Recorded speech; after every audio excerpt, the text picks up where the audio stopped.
ایک سوال جو ہمیشہ ایک مسلمان کے ذہن میں موجود رہتا ہے کہ اللہ تعالیٰ نے رسولوں کو دنیا پر کیوں بھیجا؟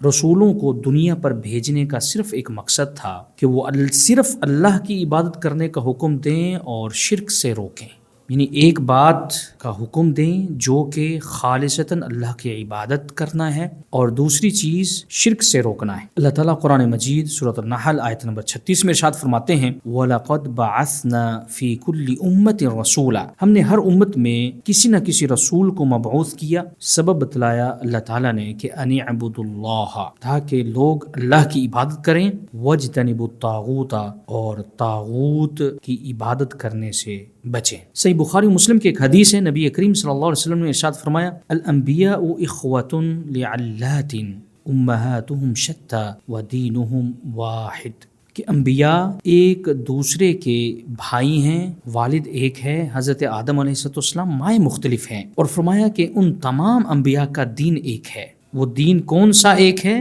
توحید، کلمہ لا الہ الا اللہ۔ تمام انبیاء نے اپنی امتوں کو، اپنی قوم کو صرف اور صرف ایک اللہ کی عبادت کرنے کا حکم دیا۔